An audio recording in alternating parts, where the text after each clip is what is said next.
Irimi Kaya menunjukkan keterkejutannya ketika mengetahui usia Eto yang telah 24 tahun. Menurutnya, Eto terlihat jauh lebih muda. Ia teringat 10 tahun lalu saat pertama kali bertemu Yoshimura, ketika dirinya berusia 18 tahun, dan bahkan saat itu ia tidak tampak semuda Eto. Secara fisik, Eto terlihat kecil. Kondisi tersebut merupakan akibat dari masa pertumbuhan yang kekurangan gizi. Dengan garis keturunan Yoshimura Kuzen dan Ukina, seharusnya Eto tidak akan bertubuh sekecil itu dalam keadaan normal. Eto kemudian menyatakan bahwa pertemuan itu menyenangkan, namun ia masih memiliki urusan lain dan berniat pergi. Sebelum melangkah, ia melirik Amaha Byakuya, sebagai tanda bahwa ia telah memenuhi permintaannya untuk memperkenalkan diri kepada semua orang. Byakuya menghentikannya dan mengingatkan bahwa Eto masih berutang satu bantuan kepadanya. Ia menegaskan bahwa hal itu belum dilunasi. Ia memang telah menyiapkan momen ini sejak awal dan tidak berniat membiarkannya berlalu begitu saja. Eto menjawab bahwa ia tentu mengingatnya dan menanyakan apakah Byakuya akhirnya telah memutuskan apa yang ia inginkan. Eto sedikit terkejut karena Byakuya mengungkitnya sekarang. Dengan pemahamannya akan kekuatan Byakuya, ia tidak bisa membayangkan apapun yang ia miliki yang bisa diinginkan olehnya. Dalam benaknya sempat terlintas kemungkinan yang tidak menyenangkan, namun ia segera menepisnya. Ia sadar bahwa dirinya tidak memiliki kekuatan untuk menolak permintaan Byakuya jika memang itu yang diinginkannya. Byakuya kemudian menyampaikan permintaannya dengan nada santai.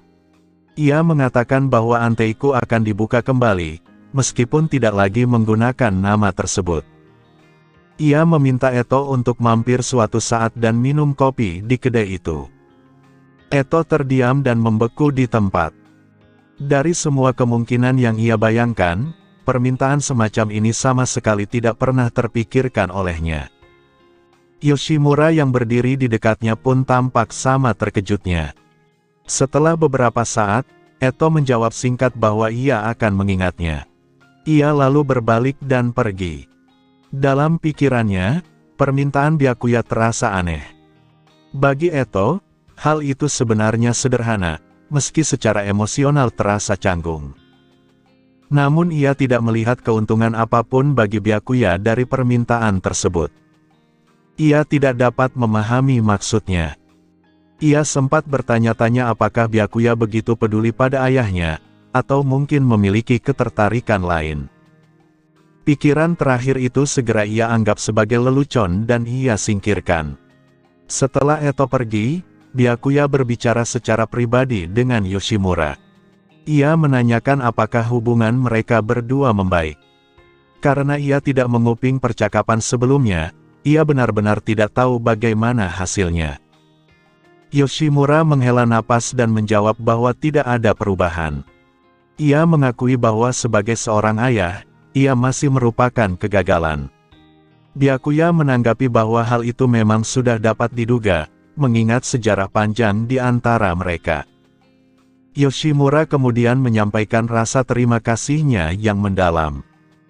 Byakuya telah menyelamatkan semua orang di Anteiku dan memberinya kesempatan untuk bertemu kembali dengan Eto, meskipun ia sendiri tidak mampu memanfaatkannya dengan baik. Byakuya mengatakan agar Yoshimura tidak memikirkannya terlalu berat. Ia menambahkan bahwa akan ada banyak kesempatan lain. Ia bahkan menyebut bahwa saat Eto datang untuk minum kopi di lain waktu, Yoshimura bisa menggunakan cangkir spesial yang selama ini ia simpan, karena cangkir itu aman berada di tempatnya. Mendengar itu, Yoshimura tersenyum kecil. Ia lalu beralih membicarakan rencana ke depan, bahwa mereka harus membangun kembali kedai tersebut.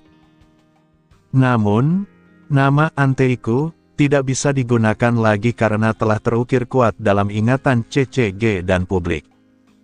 Menggunakannya kembali hanya akan mengundang masalah. Mereka membutuhkan nama baru, sebuah awal baru yang tetap menjaga semangat kedai tersebut demi Ukina dan Eto. Byakuya mengusulkan nama, Re. Nama itu melambangkan kelahiran kembali dan permulaan yang baru. Yoshimura menyetujuinya dan menyebut nama itu indah. Ia berencana membicarakannya dengan Irimi dan yang lainnya, karena ia yakin mereka akan menyukainya. Pada saat itu, suara Kirishima Touka terdengar dari luar. Ia akhirnya berhasil menemukan mereka. Karena tidak ada penyelidik atau orang luar di sekitar, teriakannya tidak menjadi masalah. Yomo keluar untuk menjemputnya dan membawanya masuk. Begitu melihat Irimi, dan Yoshimura berdiri dengan selamat, Touka langsung menangis. Selama ini ia diliputi ketakutan akan kehilangan keluarga satu-satunya yang ia miliki, dan kelegaan itu akhirnya meluap. Mencoba mencairkan suasana dengan mengatakan bahwa semua ini berkat Amaha, karena jika tidak, ia pasti sudah dikalahkan oleh penyelidik berhidung besar itu.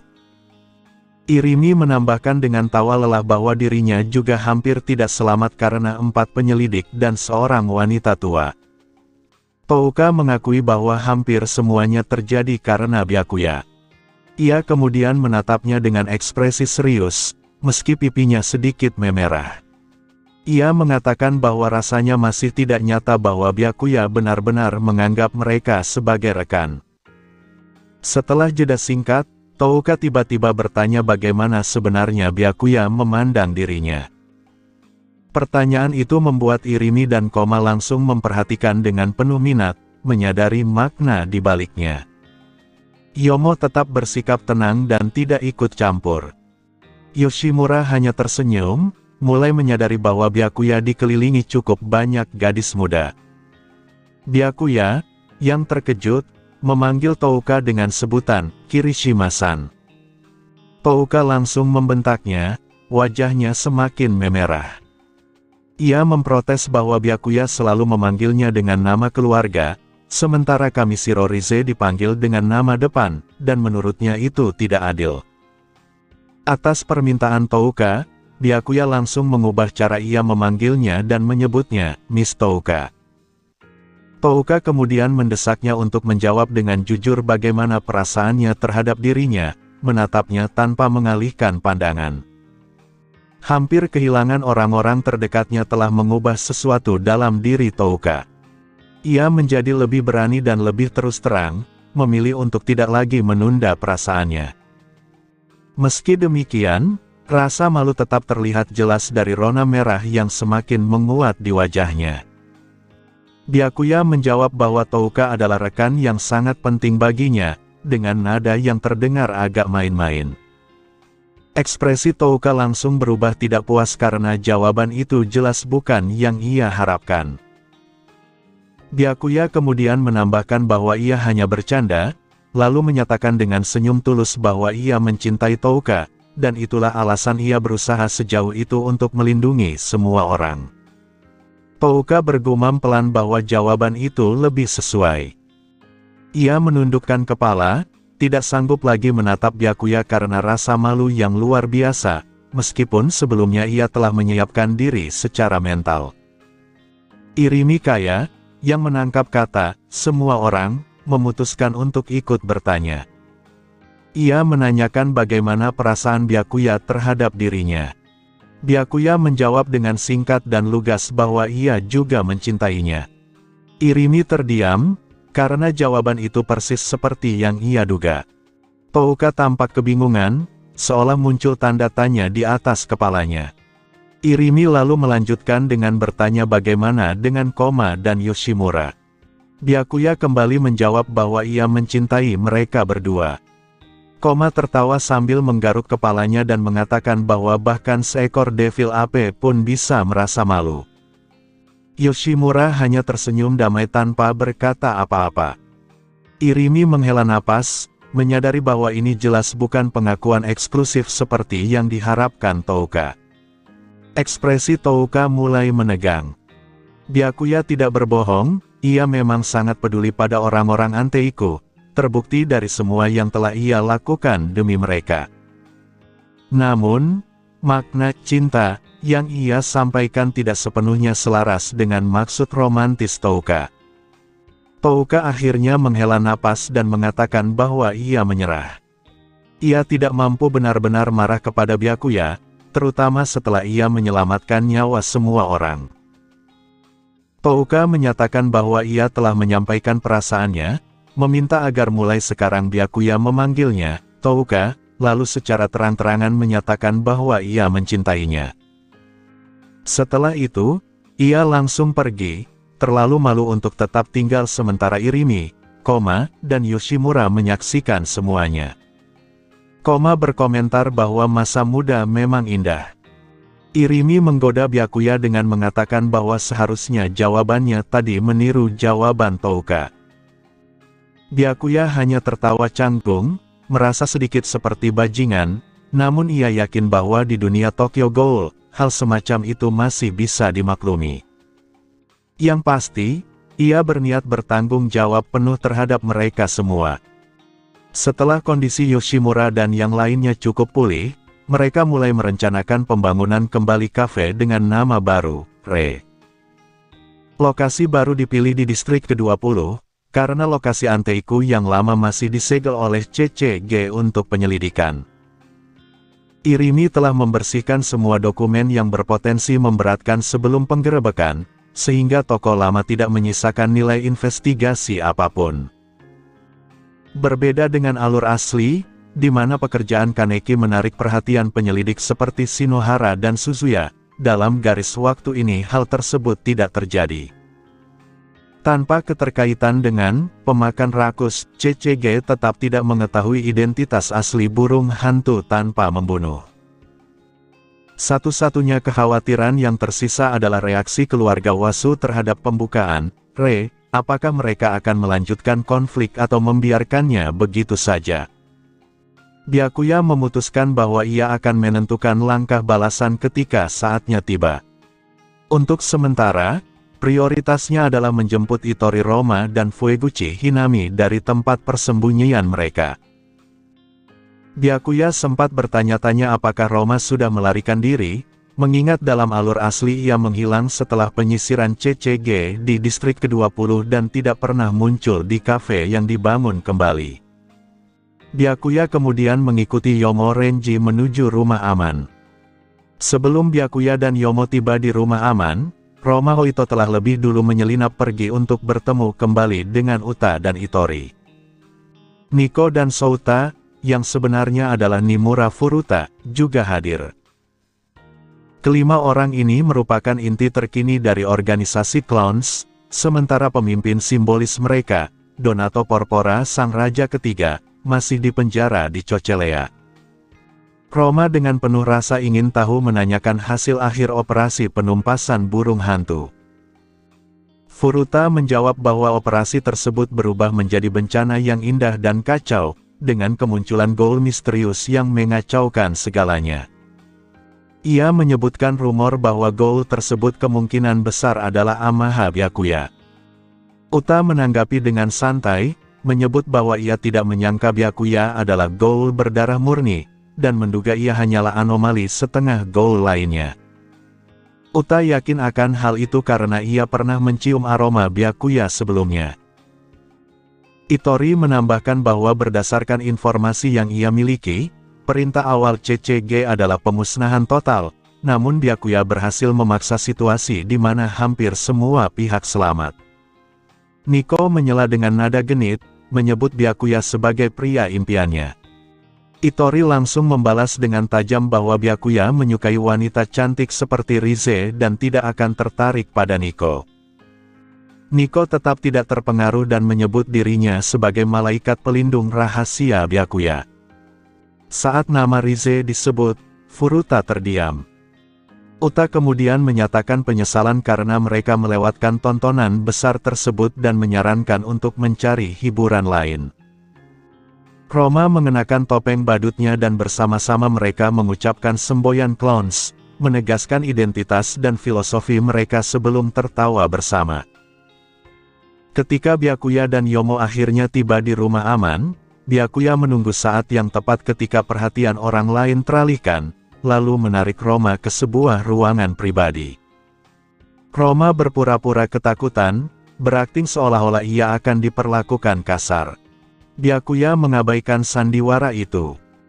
Ia mendekat dengan aura menekan, menjepit Roma ke dinding, lalu memperingatkannya dengan suara rendah agar tidak menyentuh orang-orang yang berada di pihaknya.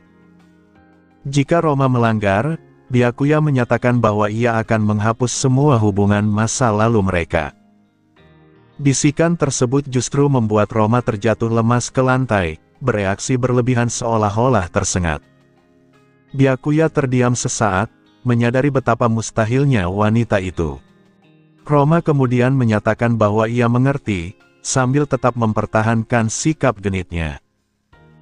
Byakuya memintanya berhenti berakting dan mengingatkan bahwa Roma sebenarnya sudah berusia sekitar 50 tahun. Roma memprotes dengan keras, mengklaim dirinya masih gadis muda.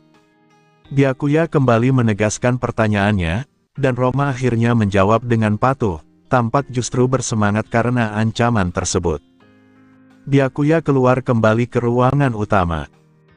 Kurumi bertanya kemana ia pergi, sementara Roma muncul di belakangnya dengan pernyataan menggoda bahwa Byakuya telah melakukan sesuatu yang nakal padanya.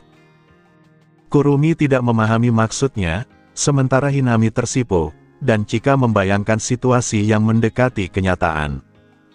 Byakuya menjelaskan dengan datar bahwa ia hanya meluruskan Roma. Roma membantah sambil berteriak. Meskipun suasana kacau, peringatan Byakuya terbukti efektif.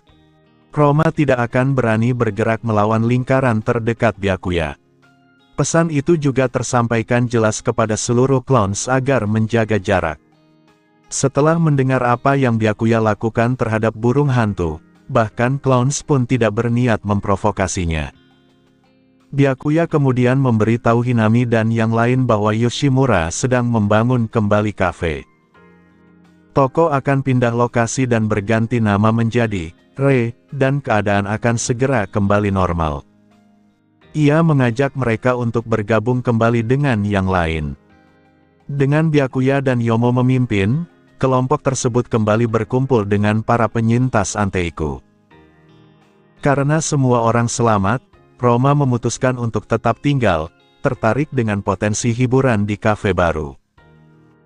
Yoshimura Kuzen menggunakan tabungan pribadinya untuk mendapatkan lokasi yang lebih besar di area lain distrik ke-20.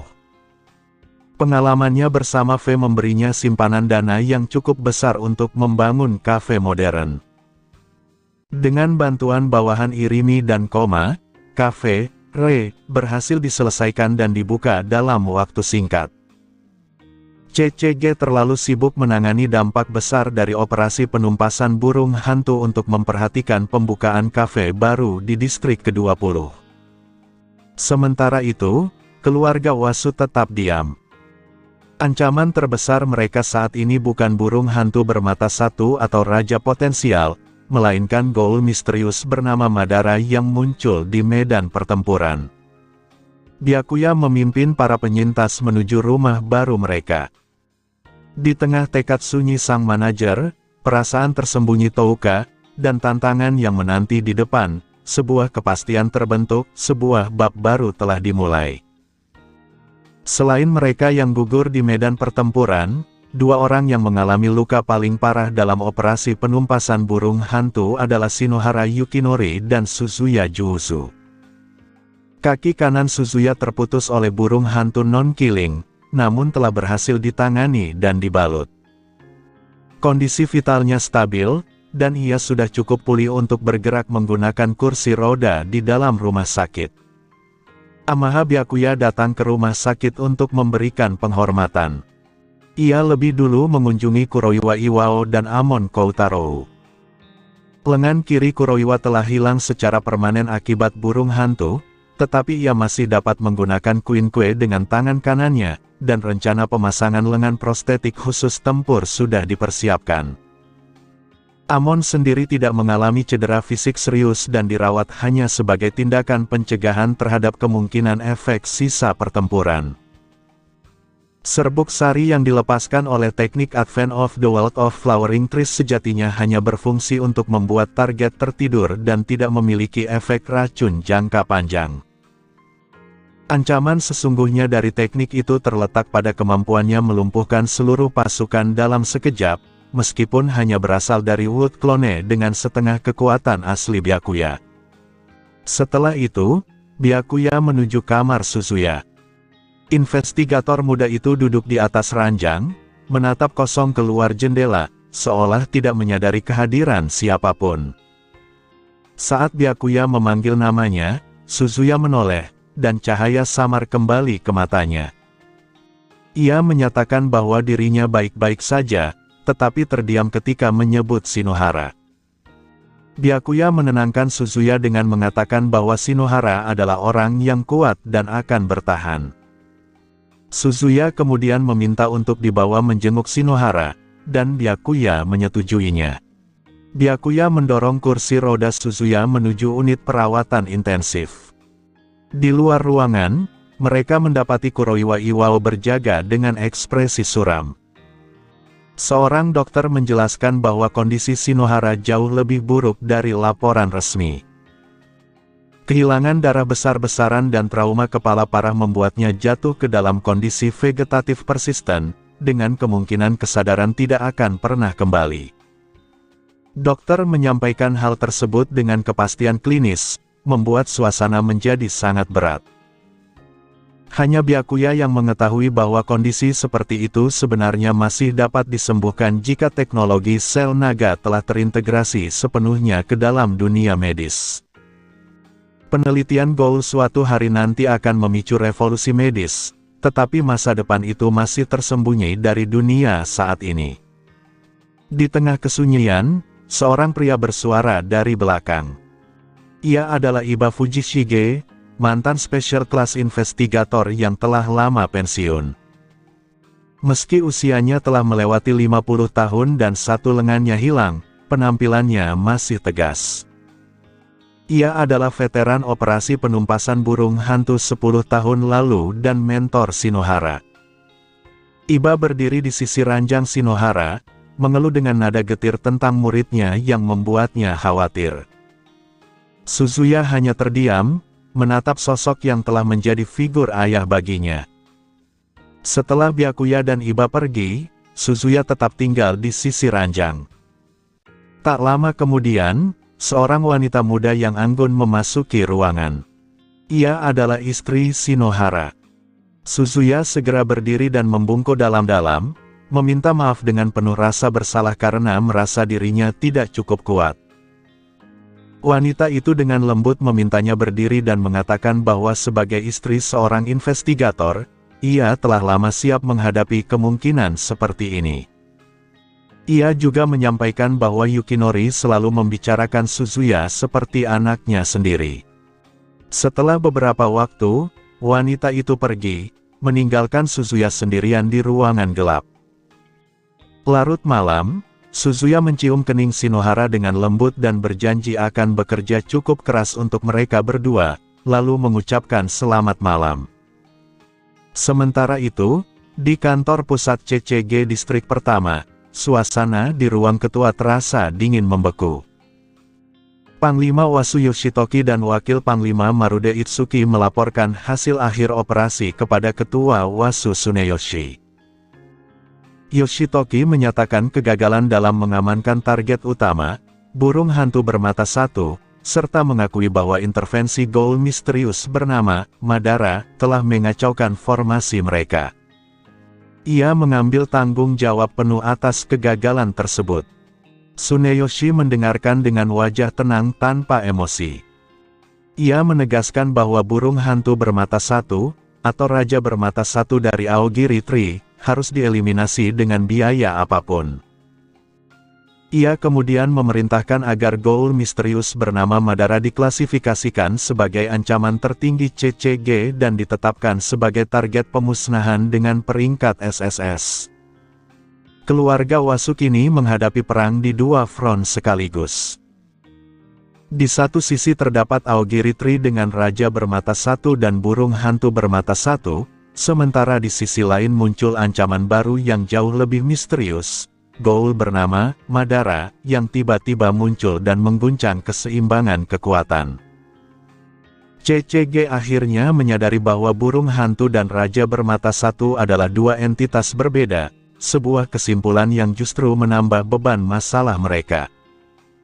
Ancaman Aogiri saja sudah cukup berat, dan kini bayangan Madara menjulang lebih besar di atas medan pertempuran.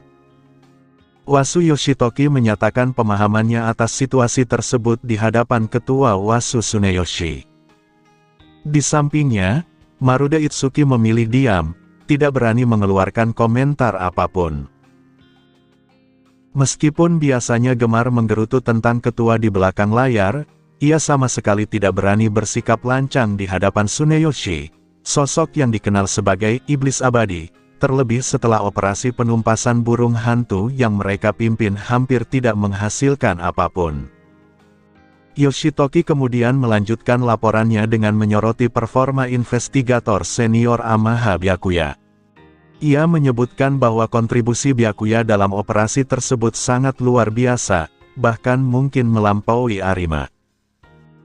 Byakuya seorang diri mampu menahan berbagai ancaman kelas Kakuja seperti The Binge Eater dan Sachi, serta pada akhirnya menahan Madara yang tampaknya memiliki kemampuan cloning. Tanpa kehadirannya, kegagalan operasi akan berujung jauh lebih fatal. Tsuneyoshi merenungkan penyebutan The Binge Eater Kakuja. Ia belum mengaitkannya dengan Kamishiro Rize, tetapi kemunculan mendadak entitas sekuat itu membuatnya gelisah.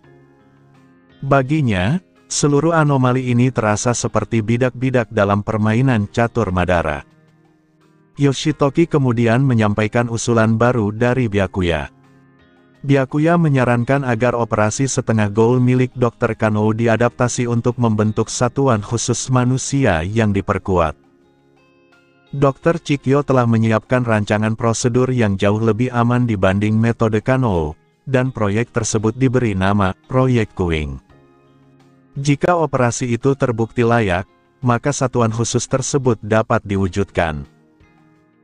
Yoshitoki menyampaikan usulan ini sebagai tindak lanjut langsung dari permintaan Byakuya, menyadari bahwa keputusan sebesar ini hanya bisa ditetapkan oleh ketua CCG sendiri. Tsuneyoshi menatap putranya sebelum akhirnya memberikan persetujuan. Ia menyatakan bahwa jika prosedur Chikyo berhasil, unit tersebut akan resmi dinamai pasukan Kuing. Dengan keputusan itu, visi Byakuya mendapat legitimasi penuh. Yoshitoki menegaskan bahwa pasukan Kuing akan menjadi senjata utama CCG untuk menghadapi aset setengah gol yang mungkin dikerahkan Aogiri di masa depan. Fondasi pun terbentuk. Amaha Byakuya ditetapkan sebagai pendiri sekaligus pemimpin pasukan Kuing, dengan Anpura Kyoko berperan sebagai penasihat. Dua anggota pertama yang akan bergabung adalah Kurona dan Nashiro Yasuhisa. Niat keluarga Wasu menjadi jelas, pasukan Kuing milik Byakuya dan pasukan Nol milik Arima akan menjadi dua bilah pedang CCG untuk membantai Aogiri dan memburu Madara. Dengan disahkannya proyek tersebut, tujuan Byakuya tercapai. Pasukan Kuing memang sudah ada dalam alur waktu asli. Perbedaannya kali ini adalah penggantian Sasaki Heise dengan si kembar Yasuhisa. Dengan status resmi ini, Kurona dan Nashiro kini dapat beroperasi secara terbuka di dalam CCG meskipun mereka adalah setengah gol. Meskipun operasi Dr. Chikyo masih berada dalam tahap eksperimental dan belum diterapkan secara luas kepada investigator manusia, pasukan Kuing telah dibentuk secara awal untuk menaungi Kurona dan Nashiro. Status mereka sebagai setengah gol tidak lagi dirahasiakan di kalangan petinggi biro. Dengan reputasi Kyoko dan dominasi Byakuya sebagai pelindung mereka, bahkan investigator paling berprasangka pun memilih diam. Secara naluriah, manusia memandang setengah gol dengan kecurigaan yang sama, bahkan lebih besar, dibanding gol murni. Berbeda dengan setengah gol alami seperti Eto, setengah gol buatan seperti si kembar memiliki cacat besar, mereka tidak bisa mengonsumsi makanan manusia. Bahkan dengan penekan RC, kadar mereka tetap terlalu tinggi. Byakuya menyadari bahwa hanya ada satu cara sejati untuk mengatasi masalah itu bagi mereka. Di tengah pembahasan tentang masa depan pasukan Kuing, Kyoko memecah keheningan dengan mengusulkan agar mereka memanfaatkan masa pemulihan pasca operasi untuk bersantai. Ia mengundang mereka ke rumahnya untuk mencicipi masakannya. Karena para petarung utama sedang berada dalam masa istirahat wajib dan hanya ditugaskan patroli ringan, mereka memang memiliki waktu luang singkat. CCG tidak bisa sepenuhnya berhenti beroperasi, tetapi bagi kalangan elit, ini adalah momen jeda yang langka. Byakuya menerima undangan itu dengan santai dan memanggil Kyoko dengan sebutan akrab. Sikap tersebut membuat Kurona dan Nashiro saling bertukar pandang tajam. Mereka langsung mempertanyakan sejak kapan Byakuya menjadi begitu dekat dengan investigator spesial kelas Anpura Kyoko, bahkan sampai memanggilnya kakak. Sebelum Byakuya sempat menjelaskan, Kyoko turun tangan. Dengan senyum anggun, ia mendekat ke si kembar dan menenangkan mereka, mengatakan bahwa mereka tidak perlu khawatir karena ia tidak akan merebut Byakuya. Ia menegaskan bahwa dirinya adalah atasan Byakuya. Namun, ia tidak menyebutkan bahwa status itu tidak akan selalu demikian. Kurona dan Nashiro terkejut oleh keterus-terangan Anpura Kyoko. Wajah keduanya langsung memerah karena mereka tidak menyangka perasaan mereka dapat terbaca dengan begitu mudah. Kyoko kemudian menambahkan bahwa mulai sekarang mereka berdua juga harus memanggilnya dengan sebutan Kyoko Jie. Sebagai rekan satu tim, ia merasa tidak perlu lagi menggunakan panggilan formal di ranah pribadi. Setelah sempat ragu, Kurona dan Nashiro menurut, dan mereka berdua mengakui bahwa panggilan itu terasa jauh lebih natural dibandingkan menyebutnya sebagai investigator spesial kelas Anpura. Byakuya bersama si kembar kemudian datang ke kediaman Kyoko di distrik 1 sebagai tamu. Rumah itu tampak jauh lebih rapi dibanding kunjungan terakhir Byakuya, menunjukkan bahwa Kyoko sengaja mempersiapkannya. Saat itu Kyoko sedang berada di dapur menyiapkan makan malam. Byakuya menawarkan bantuan, dan Kyoko menerimanya tanpa ragu. Saat Byakuya mulai membantu, Kyoko dengan cepat menyadari bahwa keterampilan pisau Byakuya berada pada tingkat yang luar biasa, dengan gerakan presisi dan alur yang hampir sempurna untuk seseorang seusianya. Kyoko memuji kemampuannya dan meminta Byakuya mengajarinya beberapa teknik. Ia meminta Byakuya membantu memotong daging agar ia bisa merasakan ritme dan tekanan pisau secara langsung. Situasi menjadi canggung ketika Kyoko meminta Byakuya berdiri di belakangnya. Byakuya sempat ragu, namun karena Kyoko tampak tidak keberatan, ia akhirnya menuruti permintaan itu. Ia berdiri di belakang Kyoko, cukup dekat untuk menuntun tangannya. Tangan kanannya menutup tangan Kyoko di gagang pisau, mengarahkan sudut dan tekanan setiap potongan. Kyoko tampak menikmati momen itu, seolah pelajaran tersebut lebih bermakna dari sekadar hasil masakan. Di luar dapur, Kurona dan Nashiro menyadari keheningan yang mencurigakan.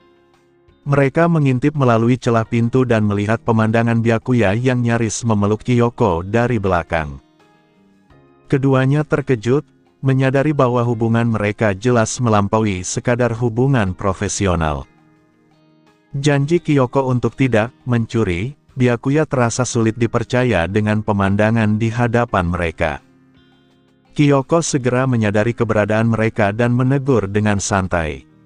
Tertangkap basah, Kurona dan Nashiro membuka pintu sepenuhnya. Kurona bertanya apa yang sebenarnya sedang mereka lakukan. Kyoko menjawab dengan tenang bahwa ia hanya meminta bantuan Byakuya untuk memotong bahan makanan karena kemampuan pisau Byakuya lebih unggul. Kurona mengangguk, meski jelas masih meragukan penjelasan itu. Karena Kyoko adalah atasan mereka, si kembar tidak melanjutkan pertanyaan. Sementara itu, Byakuya tampak jelas merasa malu. Setelah masakan selesai, Byakuya dan Kyoko membawa hidangan ke meja. Kyoko menyatakan penyesalannya karena Kurona dan Nashiro tidak bisa menikmati makanan tersebut, meski ia menambahkan bahwa kulkas menyediakan banyak minuman untuk mereka.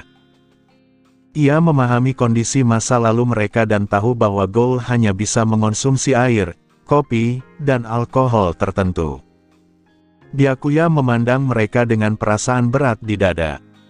Tekadnya terhadap Infinite Tsukuyomi justru semakin menguat melihat keadaan si kembar. Sementara itu di distrik 20, Cafe Re telah beroperasi sepenuhnya. Yoshimura Kuzen tetap menjabat sebagai manajer, didukung oleh staf lama, termasuk Roma Hoito yang memilih bertahan. Kabar tentang pembangunan kembali kafe menyebar cepat di kalangan Goal District 20, dan para pelanggan lama mulai kembali berdatangan.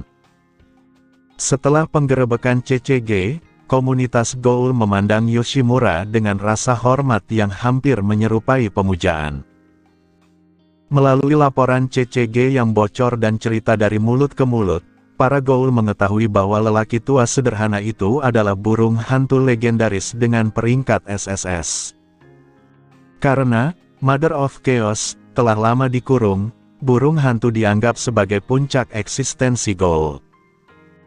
Rumor tentang burung hantu bermata satu dari Aogiri Tree, yang disebut-sebut sebagai anak Yoshimura, semakin memperkuat aura legenda di sekelilingnya. Goal dari distrik lain bahkan datang ke distrik 20 hanya untuk melihatnya secara langsung. Di dalam kafe, Enji menghampiri Byakuya dan menyampaikan bahwa para Devil Apes ingin membalas budi atas penyelamatan nyawa mereka selama penggerebekan. Ia menanyakan apakah Byakuya membutuhkan bantuan apapun. Irimi Kaya menambahkan bahwa para Black Dobermans juga memiliki niat yang sama dan ingin melunasi hutang tersebut. Tawaran itu memicu pemikiran di benak Byakuya. Ia teringat bahwa memperluas organisasi, Akatsuki, memberikan keuntungan berupa Fusion Point. Jumlah anggota dari Devil Apes dan Black Dobermans adalah sumber daya yang tepat untuk rencana tersebut. Amaha Byakuya menyampaikan kepada Irimi Kaya dan Enji bahwa jika mereka benar-benar ingin membalas jasanya, organisasi yang baru ia bentuk sedang membutuhkan orang. Ia menjelaskan bahwa Devil Apes dan Black Dobermans dapat bergabung tanpa harus melepas identitas asli mereka. Ia menegaskan bahwa ini bukan pengambil alihan secara paksa, melainkan bentuk kerjasama. Byakuya juga menekankan bahwa mereka bebas menolak tanpa konsekuensi apapun, karena sejak awal ia tidak pernah mengharapkan balasan. Langsung menanyakan apakah yang dimaksud Byakuya adalah organisasi misterius yang muncul dalam pertempuran terakhir melawan CCG. Irimi menambahkan bahwa ia juga mendengar rumor tentang organisasi Goal tak dikenal yang muncul bersamaan dengan Aogiri Tree dan sempat mengguncang barisan komandan CCG. Byakuya menjelaskan bahwa meskipun disebut organisasi misterius, anggotanya sebenarnya sebagian besar adalah orang-orang yang sudah mereka kenal, termasuk Touka. Irimi dan segera memahami situasinya. Mereka menyadari bahwa Touka dan kemungkinan Rize juga terlibat dalam pertempuran tersebut, meski sebelumnya tidak menyadarinya. Kemudian kembali ke inti pembicaraan dan menyatakan bahwa jika mereka bahkan tidak bisa memenuhi permintaan sederhana seperti bergabung dengan organisasi Byakuya, maka mereka tidak pantas berbicara soal membayar hutang budi. Irimi mendukung pernyataan itu dan mengatakan bahwa pada dasarnya mereka berada di pihak yang sama.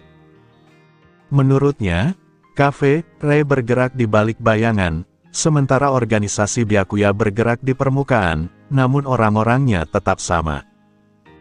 Menambahkan bahwa Re sendiri adalah bayangan, sementara Anteiku sudah menjadi bagian dari masa lalu.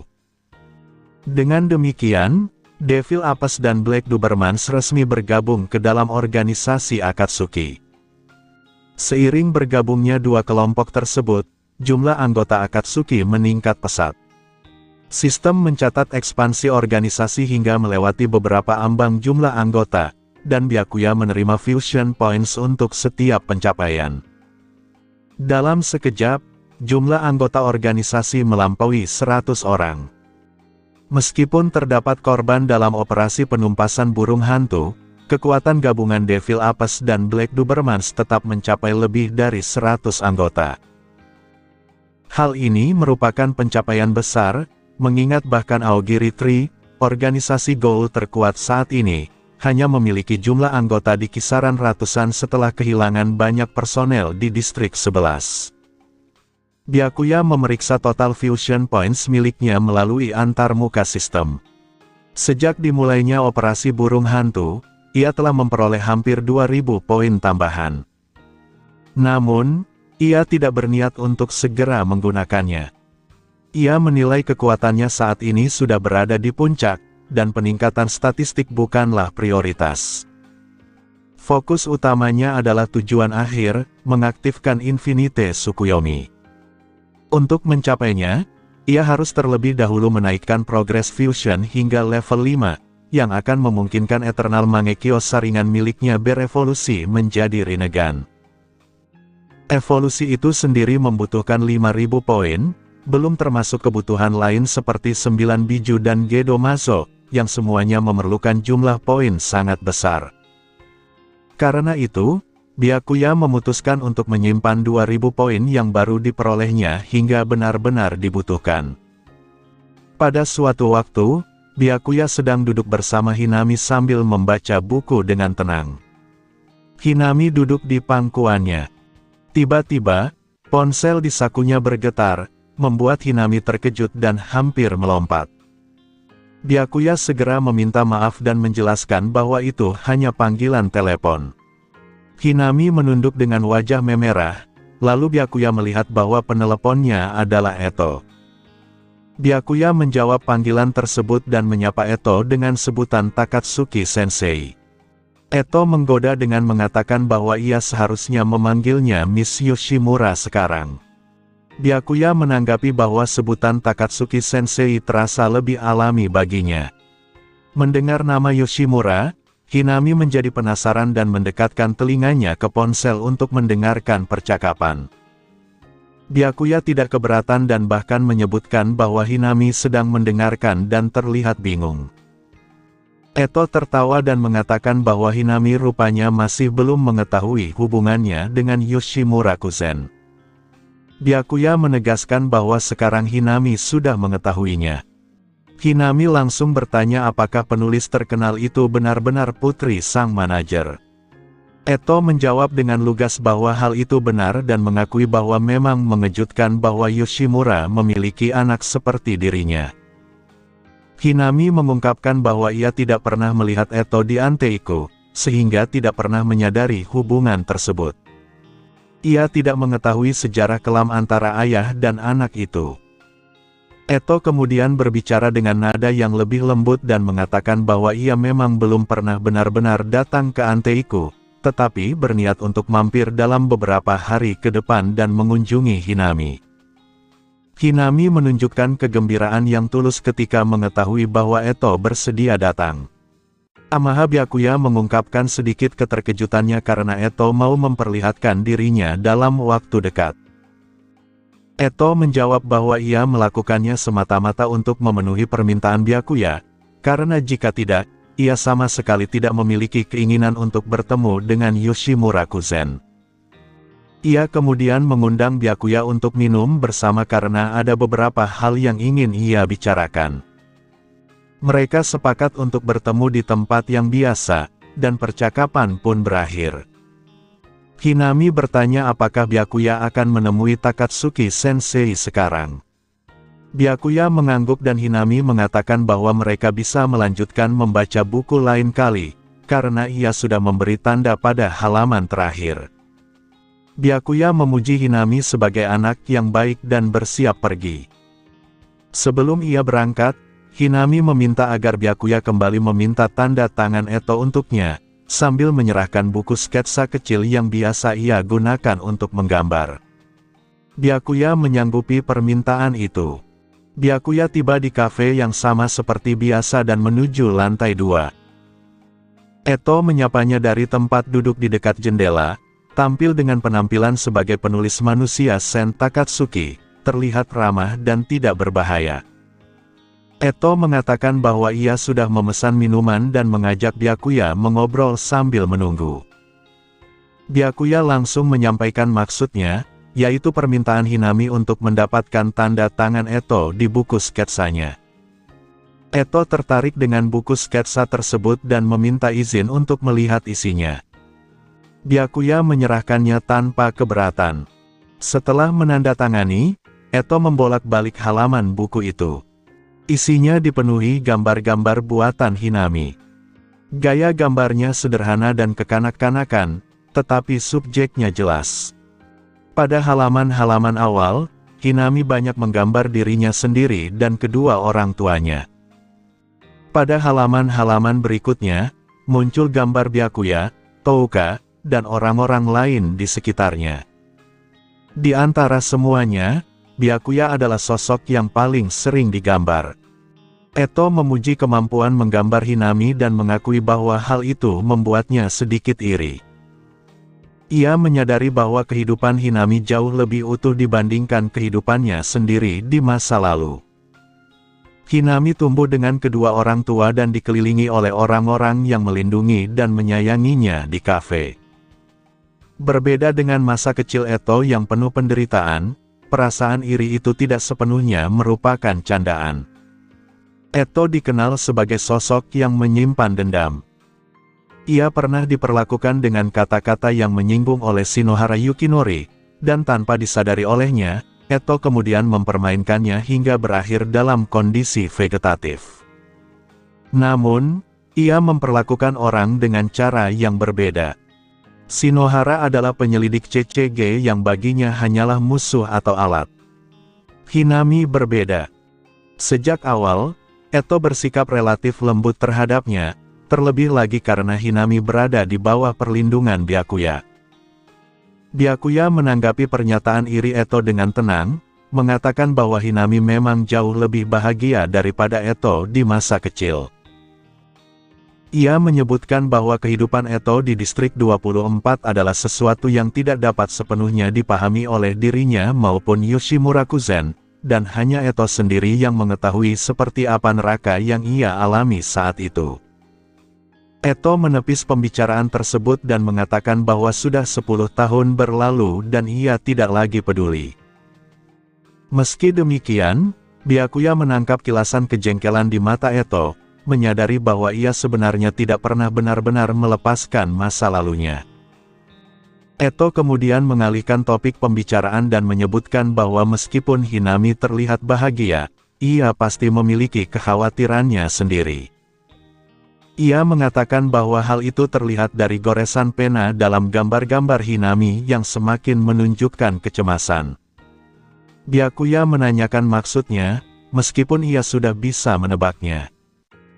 Kegelisahan Hinami berasal dari rasa tidak berdayanya, terutama karena ia tidak mampu membantu orang-orang di kafe, termasuk saat operasi burung hantu ketika ia harus dipindahkan ke Distrik 4 demi keselamatannya. Eto menjelaskan bahwa pada usia Hinami, seseorang sering menghadapi situasi yang tidak bisa ditangani sendiri dan perasaan tidak berdaya yang membingungkan. Ia mengaku pernah mengalami fase serupa. Eto meminta Byakuya untuk menyampaikan kepada Hinami bahwa jika suatu saat ia mengalami kesulitan, ia bisa menghubunginya kapan saja, dan Eto akan selalu menjawab selama ia tidak sedang bekerja. Byakuya menyanggupi untuk menyampaikan pesan tersebut. Ia kemudian secara langsung mengungkapkan bahwa sebagian besar kebaikan Eto terhadap Hinami sebenarnya juga didorong oleh keinginannya menjadikan Hinami sebagai bahan tulisan. Eto mengakuinya dengan tertawa dan mengatakan bahwa meskipun Hinami adalah inspirasinya, ia benar-benar menyukai gadis itu. Baginya, kedua hal tersebut tidak saling bertentangan. Byakuya menyatakan keyakinannya bahwa Eto tidak akan menyakiti Hinami dan mengatakan bahwa jika Hinami membutuhkan seseorang untuk diajak bicara, ia akan mengandalkan Eto sebagai figur kakak perempuan. Setelah itu, Byakuya menambahkan bahwa seandainya Eto tidak memikul begitu banyak beban sendirian dan tidak terobsesi untuk mengubah dunia dengan cara apapun, ia juga bisa meraih kebahagiaan. Eto terdiam sejenak, sulit ditebak apa yang ia pikirkan. Ia mengatakan bahwa keinginan tersebut tidak lagi menjadi pilihan, karena semua rencananya telah menjadi kacau akibat campur tangan Byakuya. Eto kemudian menyatakan bahwa jika Byakuya mau menerima peran sebagai One Eye King, ia tidak perlu mengkhawatirkan semua ini. Ia mengucapkan hal itu dengan nada tajam sambil mengamati reaksi Byakuya dengan saksama. Pembahasan mengenai gelar One Eye King kembali muncul, dan hal itu membuat Byakuya merasa jengah. Ia menegaskan bahwa jika hanya sekadar gelar, hal itu masih bisa dibicarakan, tetapi jika Eto mengharapkannya untuk mendukung ideologi Aogiri Tree, itu tidak akan pernah terjadi. Eto terlalu terobsesi dengan konsep Raja Bermata Satu tersebut. Eto membalas bahwa gelar saja sudah cukup baginya. Ia sebenarnya menyadari bahwa setelah dominasi mutlak yang ditunjukkan Byakuya dalam operasi penumpasan burung hantu, ideologinya bukan lagi satu-satunya jalan. Namun, ia tetap bersikeras karena tidak sanggup menerima kenyataan bahwa seluruh usaha dan rencananya selama ini bisa menjadi sia-sia. Byakuya tetap bersikap datar dan menegaskan bahwa ia hanya mengatakan gelar itu berbeda, bukan berarti ia bersedia menerimanya. Baginya, tidak ada keuntungan apapun untuk memikul beban yang hanya menguntungkan Eto. Eto mendecakkan lidahnya dengan kesal ketika usahanya gagal, dan Byakuya dengan tenang menyadari reaksi tersebut. Saat itu, makanan mereka datang. Eto memanggil pelayan dan Byakuya kembali mendapati bahwa ia memesan menu couple set seperti sebelumnya. Byakuya menanggapi dengan dingin bahwa selera humor Eto tetap aneh. Eto justru balik bertanya apakah Byakuya tidak menyukainya, sambil menyiratkan bahwa kepeduliannya terhadap dirinya dan Yoshimura menunjukkan adanya perasaan tertentu. Byakuya tidak menyangkal hal tersebut. Ia mengakui bahwa ia memang menyukai Eto. Jika ia tidak peduli, ia tidak akan ikut campur dalam urusan keluarganya. Baginya, tragedi antara Yoshimura dan Eto adalah sesuatu yang sia-sia. Karena ia menyukai keduanya sebagai individu, ia memilih untuk berusaha memperbaikinya. Ia juga menyadari bahwa ia sebenarnya bisa memilih jalan yang lebih gelap dengan membunuh kedua burung hantu demi mendapatkan fusion points yang lebih besar, tetapi ia sengaja tidak melakukannya. Eto merasa pengakuan itu sangat menghibur, terutama karena Byakuya mengatakannya tanpa rasa malu. Byakuya menegaskan bahwa tidak ada hal memalukan dari pernyataan tersebut. Eto kemudian kembali menekan, bertanya mengapa Byakuya tidak mau memenuhi permintaannya jika ia memang menyukainya, karena baginya gelar One Eye King adalah hal kecil untuk seseorang seperti Byakuya. Byakuya menjawab bahwa ia tidak menyukai Eto sampai sejauh itu. Ia menegaskan bahwa menyukai seseorang tidak berarti harus menjalani pengorbanan sepihak. Semua yang ia lakukan adalah karena pilihannya sendiri, bukan karena kewajiban. Suka, yang ia maksud bukanlah perasaan seperti yang dibayangkan Eto, melainkan mencakup dirinya dan ayahnya sekaligus. Eto mengeluh dan menyimpulkan bahwa ia hanya perlu membuat Byakuya lebih menyukainya. Ia lalu bercanda dengan mengatakan bahwa Byakuya bisa mendapatkan semua buku barunya secara gratis, mengingat ia tahu Byakuya menyukai karyanya. Byakuya terdiam mendengar tawaran itu, meski ia mengakui bahwa harga buku memang tidak murah. Eto kemudian menjadi serius dan menjelaskan alasan sebenarnya ia mengundang Byakuya. Pertama, ia ingin tahu mengapa Byakuya begitu peduli dengan urusan keluarganya, dan kini ia merasa sudah mendapatkan jawabannya. Alasan kedua adalah kekhawatirannya sendiri. Jika ia muncul di kafe sebagai Sen Takatsuki dan para Ghoul menyadari hubungannya dengan Yoshimura, maka Wasu akan lebih mudah menemukannya. Hal itu menempatkannya dalam bahaya besar, karena jika Wasu mengetahui bahwa penulis terkenal tersebut adalah putri Yoshimura, nyawanya tidak akan tersisa. Bahkan dengan kekuatannya, bayangan organisasi V tetap menjadi ancaman serius. Byakuya dengan santai mengatakan bahwa hal itu mudah, karena ia bisa menjamin keselamatan Eto. Eto menegaskan kembali janji tersebut, memastikan bahwa Byakuya akan bertanggung jawab atas ucapannya. Byakuya menyetujuinya tanpa ragu. Dengan kesepakatan itu tercapai, Eto langsung mulai menyantap makanannya, sementara Byakuya menikmati kopi dan hidangannya. Di tengah makan, Eto bertanya apakah Byakuya akan segera dipromosikan menjadi Associate Special Class dan apakah ia berencana untuk terus bekerja di CCG selamanya.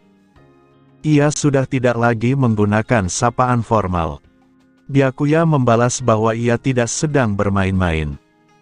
Ia menyadari bahwa dari sudut pandang Eto, bekerja di CCG yang dikendalikan Wasu adalah hal yang bertentangan, tetapi ia memiliki rencana sendiri.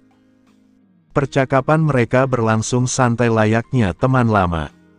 Eto menyimpulkan bahwa semua itu pasti bagian dari rencana besar Byakuya dan tidak merasa terkejut.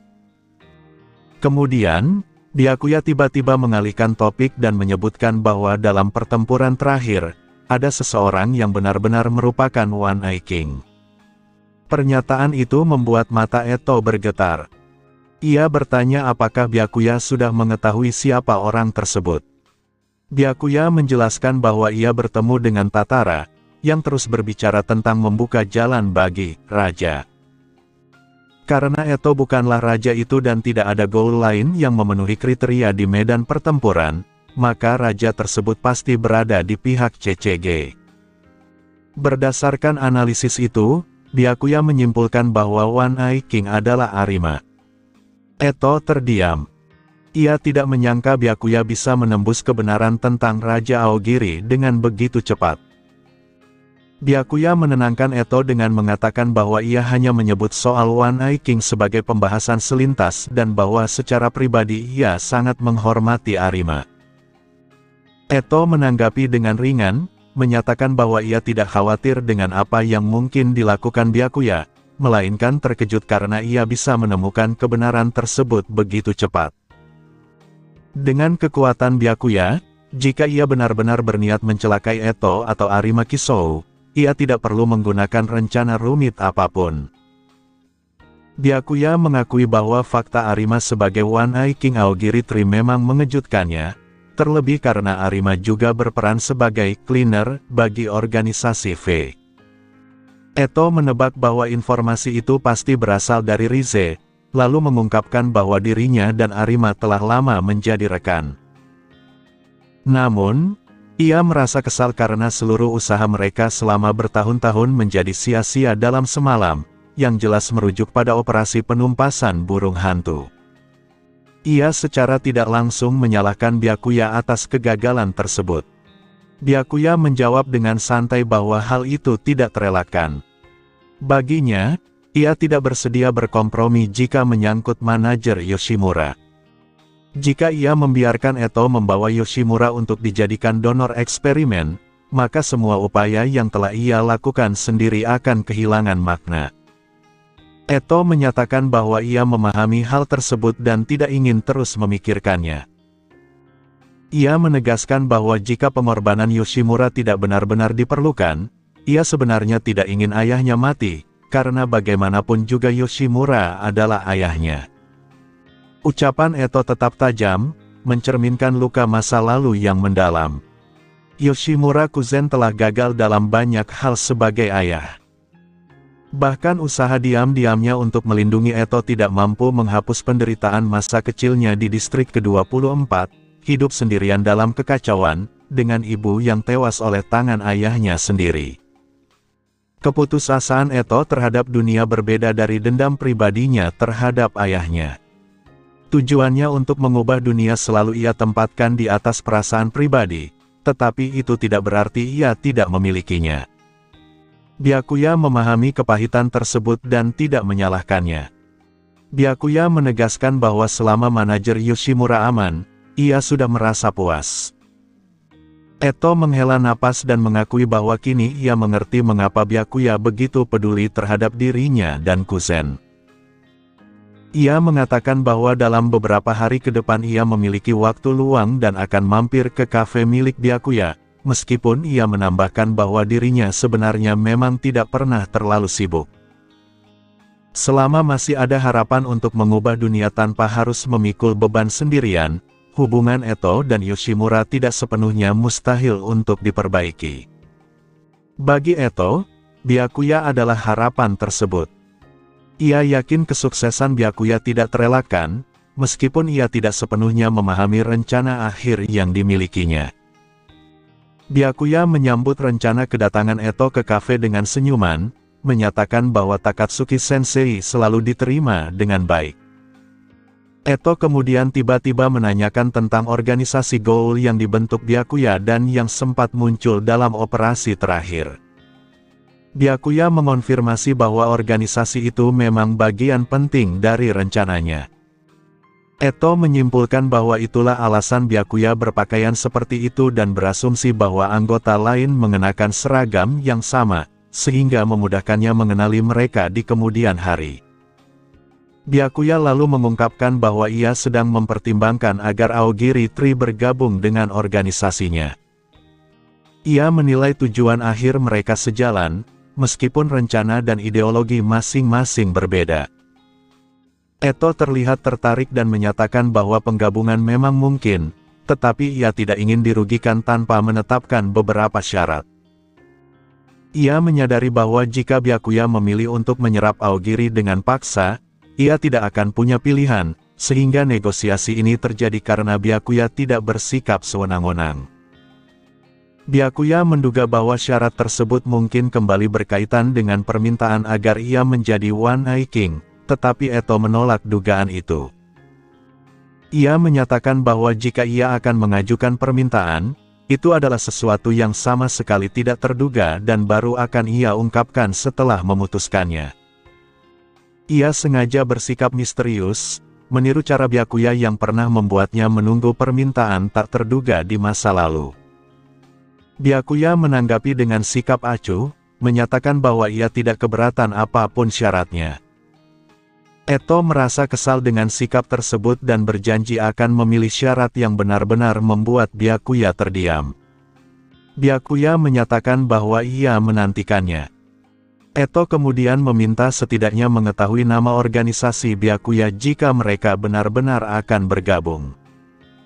Byakuya menjawab bahwa nama organisasi itu adalah Akatsuki, yang berarti fajar. Mendengar nama tersebut, Eto teringat bahwa rekan Byakuya di CCG saat ini adalah seorang gadis bernama Mado Akira. Ia menggoda Byakuya dengan bertanya apakah organisasi itu dinamai berdasarkan gadis yang ia sukai, dan menyebutnya agak menyedihkan jika benar demikian. Nama Mado membangkitkan ingatan lama bagi Eto. Ia masih mengingat penyelidik perempuan yang ia bunuh 10 tahun lalu, yang dikenal sebagai Associate Special Class Mado.